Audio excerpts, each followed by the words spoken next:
So our next speaker is Vita Saitta. This is an invited talk on deontic logic in a reason-based semantics. Vita is currently a postdoctoral fellow at the Catholic University of Milan. She is best known for her work on epistemic logic, although she has also worked on deontic logic, and in particular conditional deontic logic. So thanks, Vita. Thank you. Thank you for having me today. I lost the, here. So as you can see from the title, I'm going to speak about deontic logic in a reason-based semantics. And this is a joint work with Alessandro Giordani. The general idea is that in contemporary normative theory, normative reasons are taken to be like fundamental elements to define or to account for other normative concepts like obligation, for example. So we want to start from this tradition where reasons are taken to determine the deontic status of an action and to develop a truthmaker semantics of this idea so that the reasons are taken to be like a specific kind of states or facts maybe.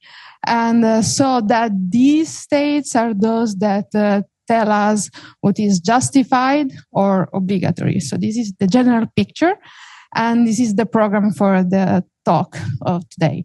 In the first part, I'm going to give you some background ideas that we will implement or that we will assume in a sense in our framework. And the ideas that we are going to define what is a reason, what we have in mind for oaths. And in a sense, what I'm doing today was it's easy because some of the options or some of the ideas I'm going to introduce were already discussed by the talk by Professor Ludwig yesterday, and some ideas about normative conflicts were discussed by Lucas today. So my job will be easier. Also, the second part about the introduction of basic truthmaker semantics will be very quick because I just want to fix notation here because it's very introductory. And finally, in the third part, we introduce our account of deontic logic. After the conclusion, I prepared some slides about the complete axiomatization that we have for this system. So if people are interested, I can show you the axioms. Even if I will discuss all the principles that we think are relevant from a philosophical perspective anyway. So this is the structure of the talk. Let's start with some background information about what are reasons. The general idea is that reasons are facts that support some actions. Facts in the sense that, they are facts that count in favor of doing something, some action. And this is very general and very basic, and we want to keep it that way, let's say. Because in general, our basic idea is that reasons ground justification and obligation. And as I told you already, and so we distinguish these two modalities, deontic justification here and obligation. So in the language, we will have an operator for J that is J phi. That means that phi, there is a reason that support doing phi, and O phi that says that an agent ought to perform an action. So in the sense that there is a reason that supports that action, and that reason outweighs any conflicting one. So already here there's the idea of weight that was discussed yesterday, and so I'm going to, during the talk, we will make all these ideas more precise and also formal. The second feature is that reasons are objective here. And so we follow the tradition that has Broom as one of the writer. That's interesting because in this way let's talk about the distinction between objective reasons and subjective reasons. The idea is that objective reasons do not depend on the beliefs of a specific agent. Of course, we consider objective also intersubjectively codified reasons, like laws, for example, because I mean there's a sense according to which laws, I mean, depends on some beliefs, but not of a specific agent. They are intersubjectively codified. So we consider also that intuitions, but we want to make this distinction here. Suppose there is a fire in a building. The very fact that there is a fire, it's an objective reason for people to go out. But if there's a person, an agent that thinks that, okay, maybe there's a fire and the fire is dangerous, then that is a subjective reason for him or other people to go out. But this is a quite simple distinction, and we make this assumption, let's say, just because, I mean, there's nothing in the account that I'm going to present you that exclude any kind of a subjective reason. I just think that when you talk about subjective reason, you need to introduce beliefs, you need to introduce an epistemic context, and I think that that situation is more complex than the deontic one that I'm going to discuss here. And also this is related to what was happening yesterday in the weight conception that Professor Leigib introduced. So this is one of the difference here. We do not account for beliefs. So the justification that I discuss is a deontic justification in this sense. Third feature, reasons are primitive, in the sense that reasons are facts, and facts are states, and states are not analyzed in terms of other entities. This is just what I mean for primitive, nothing more, because I just want to say that we are not concerned with the metaphysics of reasons, and we are not concerned with the identification of a reason for a certain situation every time. Our idea, also the fundamental idea here, is the distinction between pro tanto and pro toto reason. And this is going to be crucial, because pro tanto reasons are facts that count in favor of something, but not necessarily in a conclusive way. In the other hand, pro toto reasons provide definitive, complete reasons to perform some action. And you already can see what we are doing here, because when we talk about deontic justification, what we have in mind is a prima facie justification, something that, I mean, it's not really conclusive, but there is a sort of deontic scenario where your agent analyze all the pro tanto reasons that you have that are available in that scenario, and then there is a deliberation process that leads you or the agent to a pro toto reason, and the pro toto reason will ground what you ought to do, right? So we have the prima facie obligation, which is based intuitively on pro tanto reason, and then there is obligation that is definitive, which is based on a pro toto reason. And this is, we are already getting where I wanna go at the end of the talk, because it's an essential feature of this account that reason can conflict. That's how we deal with normative conflicts in general. We want that prima facie obligation can be sources of conflict. So we need to be a bit precise here. We don't want a specific reason to conflict with itself. We want reason to be consistent facts, or possible facts.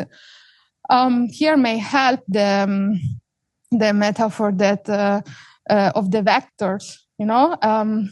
Reason is like a vector in the sense that pushes you in some direction and not in two different directions. So this is something that we want to keep stable during the talk. So reasons are consistent in this sense, but they can conflict with each other. So there can be two distinct reasons that support these like opposite or inconsistent actions.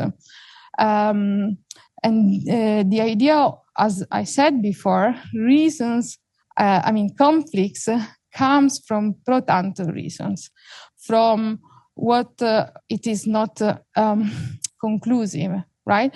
From the idea that there are some prima facie obligations given some reasons, but I mean, if there are conflicts, then they cannot be conclusive, right? So the idea is that prima facie obligation can bring people to conflicts, but not the standard definitive obligation, which is based on a proto reason. So the distinction, I think we think that we should follow the maxim that if you owe to do something, you can do that, right? If you owe to do that in a strong sense, in a definite sense, and that oath, it's something that comes after a deliberation, and that deliberation is based on pro tanto reason, right? So we have normative conflicts when we talk about prima facie obligation. Otherwise, we don't want that there are normative conflicts anymore. And I'm not saying that every time you have pro tanto reasons, you also have a pro toto reason that solves the problem. Okay, I'm not saying that if you have conflicts, then you have a solution to the conflict.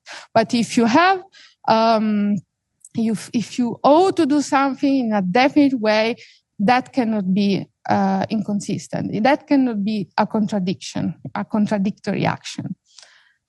I already said all of that. So I also wanted to emphasize this. I mean, there are two different questions that you can ask yourself when you do this kind of deontic logic based on reason. One is to deal with how reason interact with each other. There might be, so the problem in there is how the deliberation process works. And in that case, there are different options. One is the weight option that we saw yesterday. The idea, so you give a number, a real number, to reasons, and these represent the weight that you want to assign to a reason. And this conception has a lot of opponents, let's say, because, I mean, the general problem, I think, is that in general, you don't want that every two reasons can be comparable, right?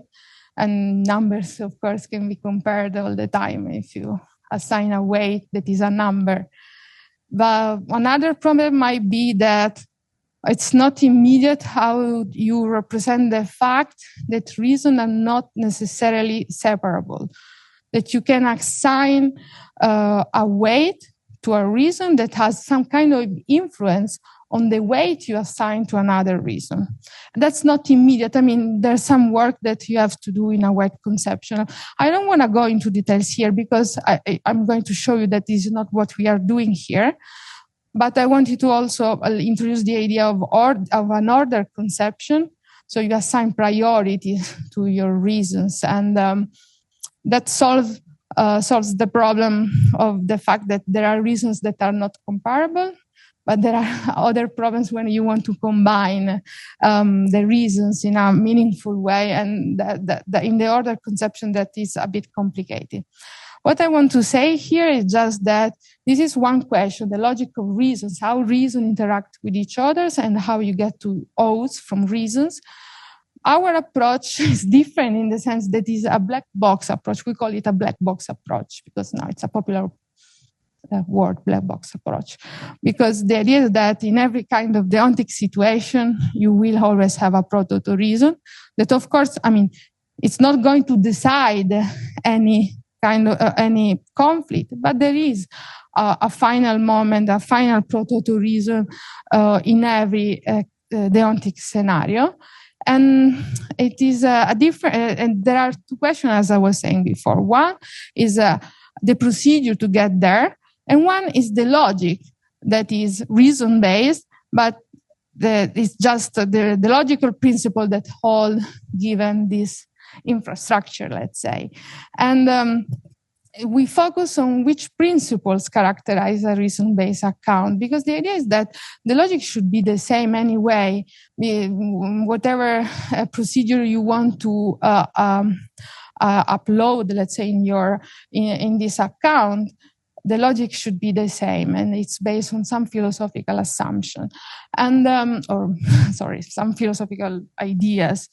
And so our account is neutral with respect to what is the logical reason, strictly speaking, in the sense of how reason combine, but it gives a list, let's say, of a principle that that we think should hold in this context.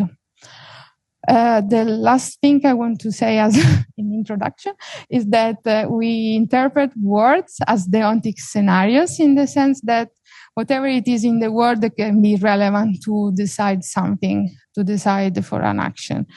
In the sense that every fact that only those facts that are acknowledged in that scenario, so in that word, are considered.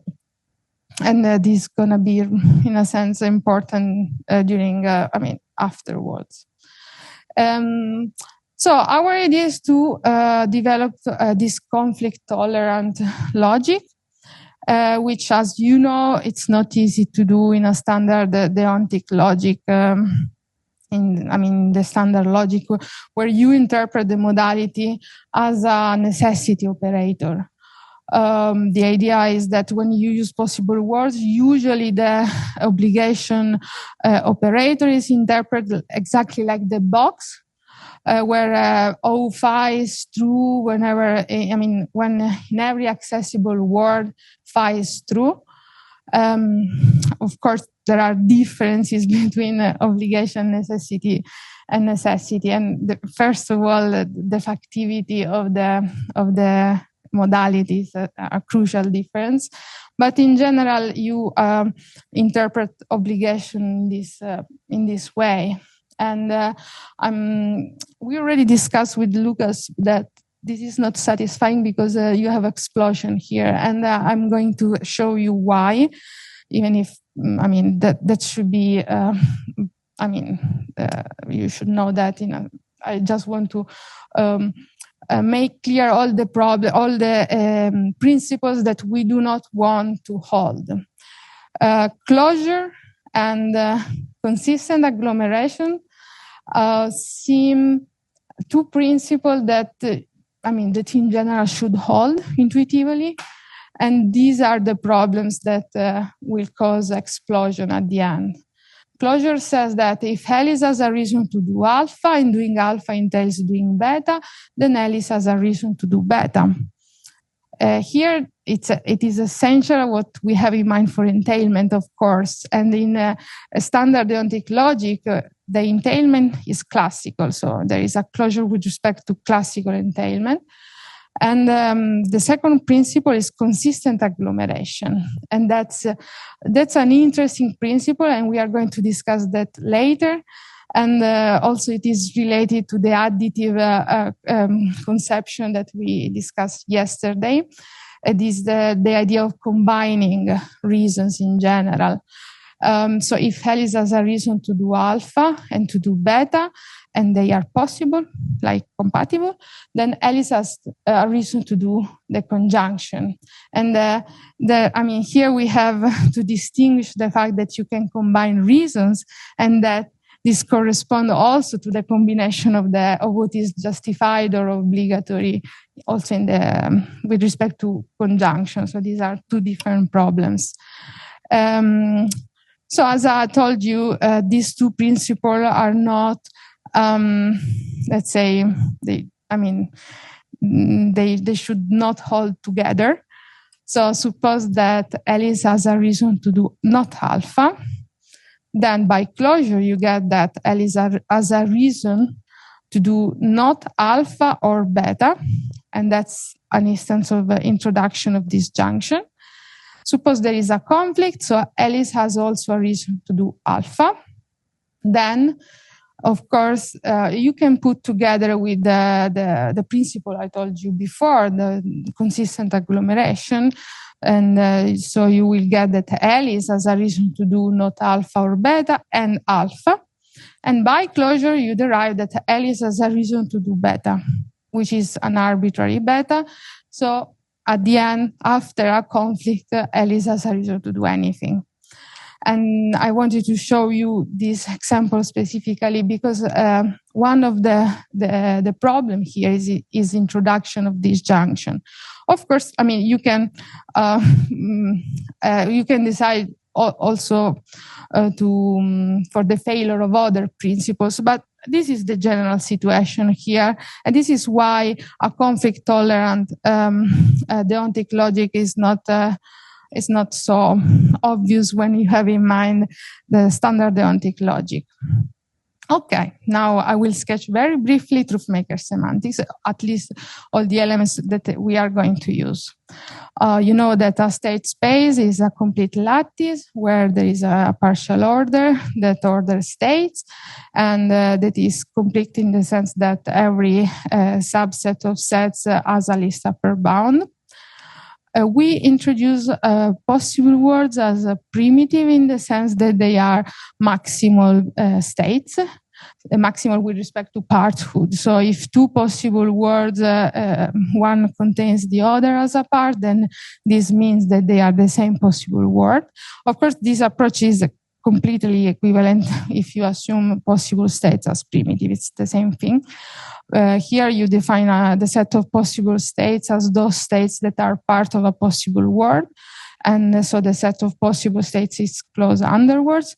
But I mean, you can take possible states as primitive and doesn't change. This is just a stylistic choice that we made. Then you define compatibility as two states are compatible if they are part of the same possible word, and they are incompatible otherwise. And this is a standard propositional model, a propositional language, where we introduce in a model verification and falsification like independent functions. And the model will have some assumptions, some properties on the evaluation function. So we assume that the set of verifiers and falsifiers of any propositional letter is non-empty. We assume a complete closure of the set of verifiers and falsifiers of propositional letters. And then standard exclusivity and exhaustivity conditions on the possible words, possible states, and possible words respectively. That's quite standard because, I mean, as we call, in fact, this class of models classical models, because from these assumptions we can define the notion of classical consequence. Exact verification is standard inclusive verification. So I'm not going through the clauses because they are standard. And also inexact verification is standard. Here maybe we can see a bit of notation because TM is the set of verifiers of phi, of exact verifiers of phi, while that box with the plus is the set of inexact verifier of phi. And it's similar for falsification, just for notation. And then we introduce the notion of classical verification in terms of inexact verification at words. And then the notion of consequence that comes from classical verification. We call that classical consequence, but it's just equivalent to the loose consequence that is well known.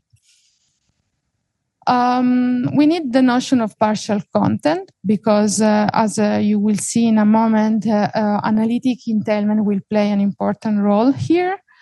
The symbol, that symbol there, means that Y is a proposition that is partially contained in X. So this is the direction how you read this symbol here.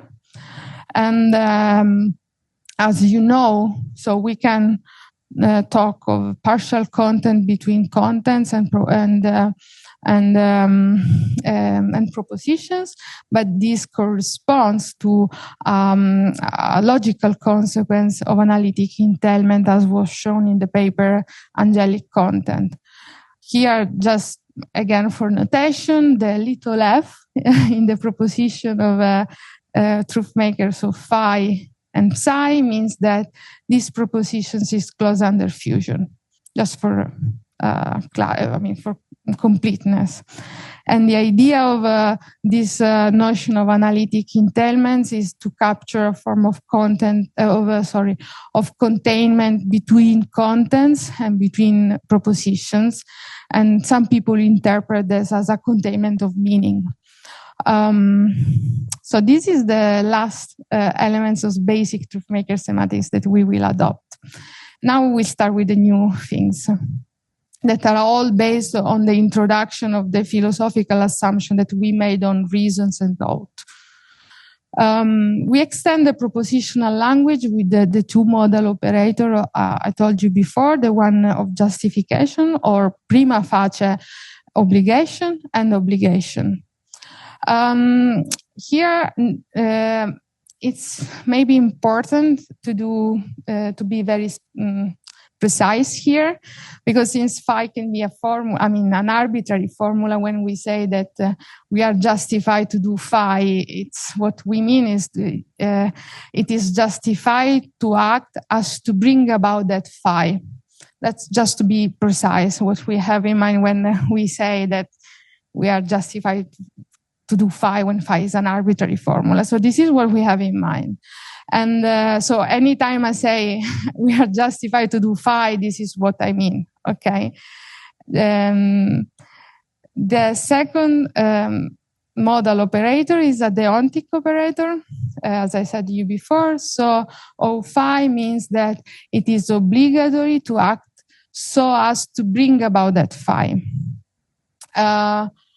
As I told you before, the first prima facie obligation is based on pro tanto reason. So there is a pro tanto reason that supports that action. And the second one is based on pro toto reason. So there is a pro toto reason that supports that action. We do not want embedded formulas, not just because it's very difficult to get to the completeness result with embedded formulas, but also because in this context it seems that it doesn't really make sense to embed modalities here, right? Because so the idea is that we treat actions as the primary bearers of normative operators. So the fact that the action of bringing about that phi is justified is not something that needs to be, this needs further justification. So we follow this tradition who wants to avoid having embedded modalities. Beside for the technical problems, of course. This is the deontic frame that we introduced to model all these ideas that I've been introducing today. Consider the deontic frame as the one I introduced before. And we distinguish a special set of reasons. And we introduce two functions. One is called a rho function, that is a pro-toto function, and a sigma function that assign to every reason a content. And now I'm going to go into details here. So the first thing that I want you to emphasize is that reasons are just sets, so facts, as we said before. So they are primitive according to the feature 3 that I mentioned before in this sense. Second, the pro-toto function is a function that for every possible word assign a reason, and we call this reason a pro-toto reason. And the idea is that, so in accordance with the distinguish that we made before, there are different pro-tanto reasons in a word, potentially, there are many, but there is one pro-tanto reason. And especially, as I told you before, with the black box approach, we want to identify one that is pro-toto. Every reason has a content, and the content is standard, is in a standard truthmaker way, in the sense that the content of the reason is a proposition, a set of states. And we have to think about this sigma function as the set of states that comply with the reason. Or sigma includes the states that are admissible in a objective way, according to the fact that reasons are objective and not subjective. So this is just the general intuition that we have in mind. So both rho and sigma have some conditions that we wanted to impose. Consider, for example, these two conditions. The prototype reason is a reason, not just a reason, that's obvious, because of how we define the function, but it's a reason of W. So it's a function that selects a part of W, and that is especially what we call a prototype reason of that deontic situation specific. And secondly, every other pro-tanto reason that is part of the word is part also of the prototype reason. And this is in line with the idea that the prototype reason is something that comes out of the deliberation process, is something that goes, that takes all the pro-tanto reason in consideration, in the sense that they are part of that reason, and then emerges from that, from a deliberation process. So it's something that contains all the other reasons, in the sense that it's a prototype, it's a all things considered reason. The third condition that we are assuming here is that the prototype reason is unique where, that if a reason is conclusive in the sense that it's prototype, then it is conclusive in every word that has that prototype reason as a part. The idea is, here there's an example that I think might explain why we want that to be the case. Suppose that W and B are two possible words, and B has only R as a pro-tanto reason, while W has both R prime and R as pro-tanto reasons. And suppose that, the pro-toto reason in B is V itself, just for simplicity. So what is this state? So this is a reason that is realized when R is the only reason that is in B, right? So there's a sort of conclusive idea, of a closure idea behind the notion of pro-toto, because when when a state is all things considered, then it is also a state that says that that's the reason and that's it, right? There's nothing more there. So that very state, suppose that's not a possible word, but suppose there is a prototype reason which is not V here, that cannot be part of another possible word, unless, they cannot be in the sense that the prototype reason in W must be the state that is realized when there are two reasons, except for the prototype reason, and that's it. That's why we want that feature in the picture.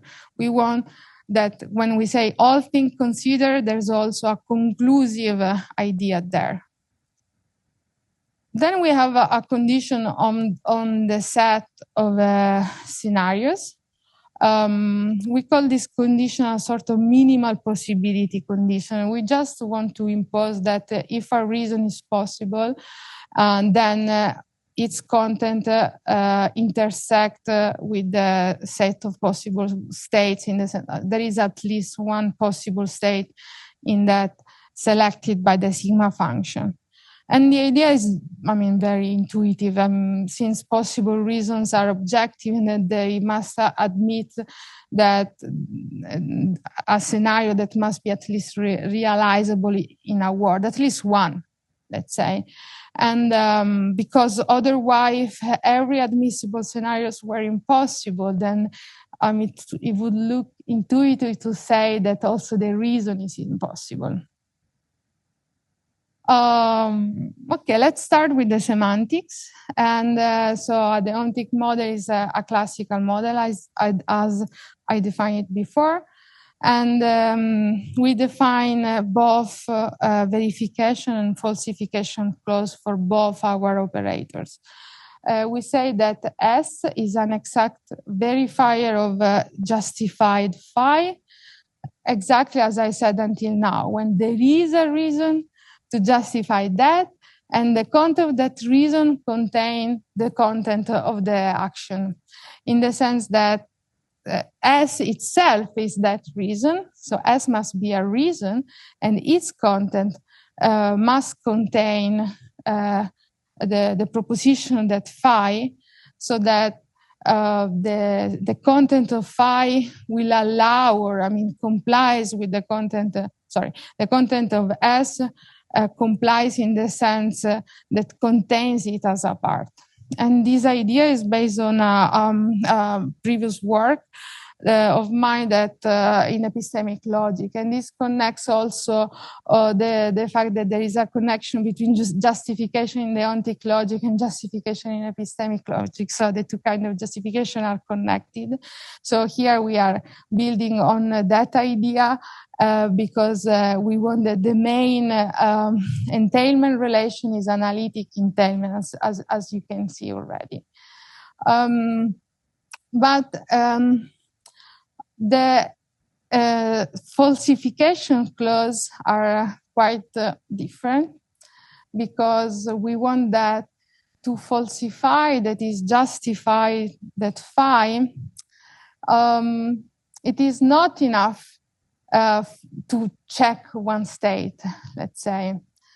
The idea is that now I'm going to go through the definition, but I wanted to start with the fact that there is an asymmetry between verification and falsification here, because when we say it is justified at phi, I always say there is a reason that support phi. It's like there is a sort of a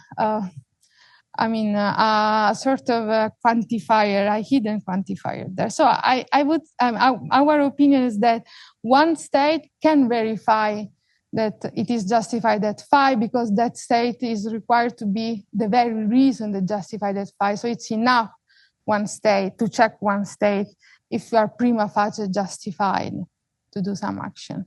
When we talk about falsification, what we want to say is that there is no reason, or of course, pro tanto reason that justifies that action. This is our intuition of what falsifies justified phi.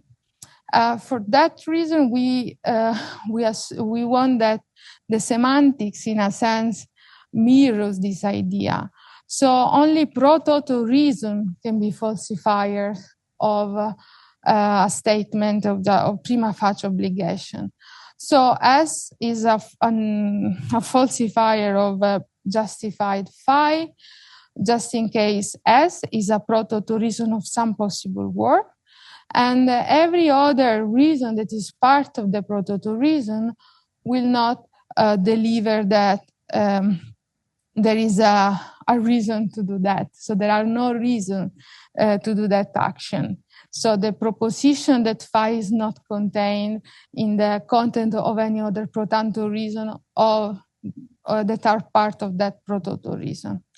So there is this asymmetry which I have explained, and that grounds the distinction between verification and falsification here.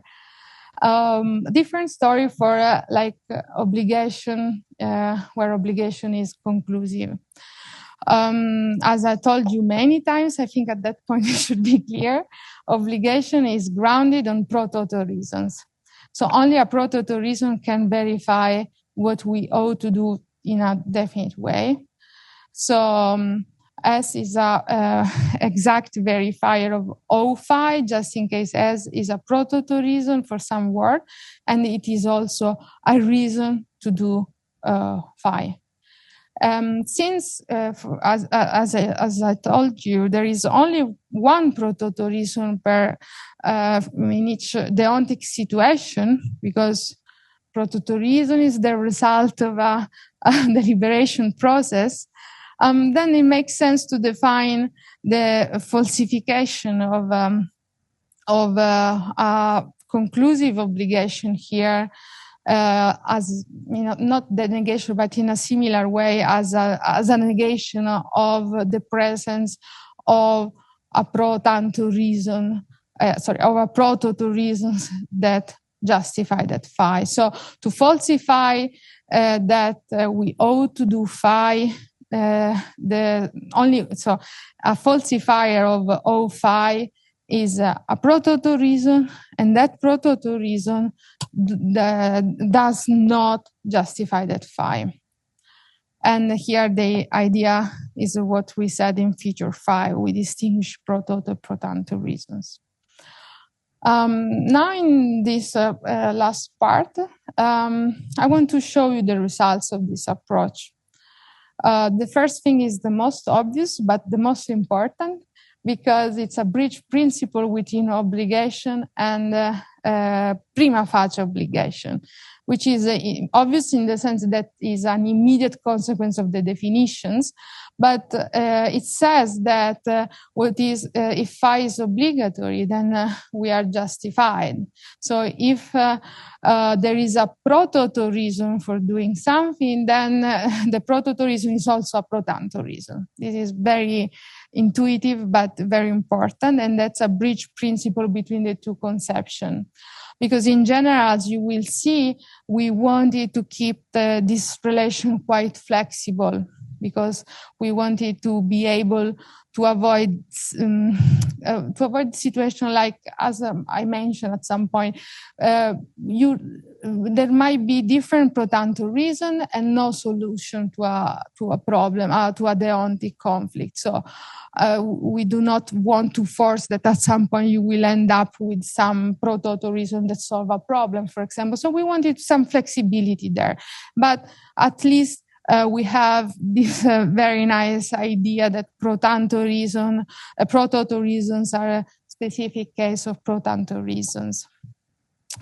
And another feature that is important, I think, is what I was saying before.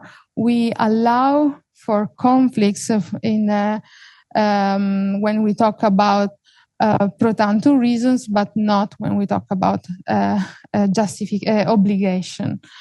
The general idea, we also get the fact that a singular reason, if it is possible, then it cannot justify some action and at the same time justify the negation of that action. So also at the level of justification, so also at the level of prima facie obligation, a single possible reason is not self-conflicting, let's say, but there can be different reasons in a word that justify contradictory action, but not when we talk about definite, conclusive obligation. This is what we really wanted here. Another interesting principle is aggregation of reasons. We wanted this principle to fail, and in fact it fails. And I'm going to give you an example about concerning why we want it to fail. Alice has a reason to visit a museum if Bob is there, right? And suppose that. And suppose that she has also a reason to visit the museum if Bud is there, but she has no reason to go if both Bob and Bud are there. They are both there. So here you can interpret the situation in at least two ways. So the fact that if you have two distinct reasons, their fusion is not necessarily a new reason. It's not necessarily a reason that has a combined power, some sense. So this goes against a straightforward weight conception here of ordering. A straightforward conception of interaction between reason when you have weight in mind. And at the same time, it's not just a matter of combination of reasons, but it's also the fact that you don't want to put together the two action from a linguistic point of view. So not just that you do not necessarily form a new reason from two distinct reasons, but also the fact that you do not aggregate conjunction, if this makes sense to you. So these are two different problems, but what we want is that this principle could fail, and indeed fail, when we talk about prima facie obligation.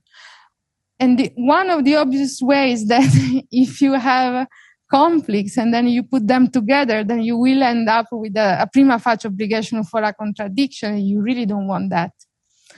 I really don't want that. We think that we have good reason to avoid that. Again, obligation works differently. And since obligation is conclusive, we accept, we are really happy that obligation can aggregate conjunctions here. And in general, this does not hold in the system, but if you assume closure under fusion of the sigma content, then the consequence is very easy. It's straightforward. And I don't see why we should not assume R phi here. It's just closure under fusion in the sense that, for any two states that are admissible, also their fusion is admissible with respect to a certain reason. So, as I said, obligation aggregation holds in any class of model that accept that has R phi as a condition. Speaking of closure, as I told you before, classical closure does not hold in this approach, but we have analytic closure that is based, in fact, on the notion of analytic entailment that I introduced before. And this holds with respect to both justification and obligation the same way. And we think this is a good outcome here, because all the examples that we do not like of closure are classical entailments that do not hold in analytic entailment. And the most obvious example is introduction of disjunction, of course. And we really do not want this principle because of Ross paradox. And I'm going through the example just for completeness. So suppose you ought to email one letter, then with the disjunction introduction, you can infer that you ought to mail the letter or burn it. And if you put things in this way, it seems that if you burn the letter, you are fulfilling your obligation in some way, and that's implausible. That's not intuitive, at least. So, also I show you that introduction of disjunction was having some role in the example. I told you before that that leads to explosion in case of conflict in a standard deontic logic. Of course, this is only one of the way you can avoid the problem. But Ross paradox is quite standardly something that people do not want in their system. On the other hand, looks like there are intuitions that support the fact that you can simplify conjunction with respect to both justification and obligation. Not everybody agrees with me, but I have strong feelings that this principle should hold, and in fact it holds. I have a very basic example here. Suppose that being responsible of the well-being of a child is a reason to provide them with food and shelter. then it seems intuitive to conclude that there is a reason to provide them with food, and there is a reason to provide them with shelter. This is something, I have strong feelings that this is a good example that this should hold. This approach is also hyper-intentional with respect to classical logic. So you cannot substitute salva veritate classical equivalent sentences. And I borrowed this example from Faroldi, who has a very nice book about all the reasons why deontic logic should be hyper-intentional. And this is just one of them. Suppose Bob suggests that Alice ought to drive, but Charlie adds also an alternative. Alice ought to drive or to drive and drink. And these are, of course, classically equivalent, but normatively they are not. Okay, so just to conclude now. Okay, so we developed a logic that is grounded on the notion of reasons, actually incorporates reasons and analytic entailment as one of the main entailment relation. And in this sense, we think that we did some step ahead in in the agenda, in Faroldi's agenda, because he identified that some challenges for Truthmaker Semantics in deontic logic. One is, exactly what we did here, to develop a deontic logic based on reasons, and to account for prima facie obligation, and to account for a conflict-tolerant logic, which also is, compatible, in the same framework with a null thing consider obligation. So both of them in the same framework. Also, we think that we solve some open problems in fine deontic logic's work, because there was no exact semantics for the deontic operator there. There were, of course, some suggestions, but we went in a different direction, I guess. And also the obligation that we model is what it was called their free choice obligation. Instead,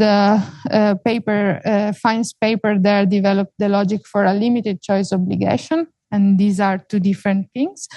Our idea is that there are many things that can be developed in this approach. The first thing is to incorporate a sensible notion of permission, and we discussed that a bit. Here you can define permission in the obvious way as the negation of obligation of the negation of an action, which is weak permission and not really interesting in a sense. So we might want to include a primitive notion of permission, and there are some interesting work also in a new, in a notion of permission that is called better not, that I find very interesting, and that's the idea of permission as an exception that we saw at least before. So in general, it is not allowed to smoke, but you are permitted to allow to smoke like outside, like very far away from children or stuff like that, And the second is to upload in our black box approach a form of reasons, of a logic of reasons in the sense that I said before. And I think that both weight conception or order conception can be implemented here. Not in an easy way, but at least there's some work we can do. Thank you.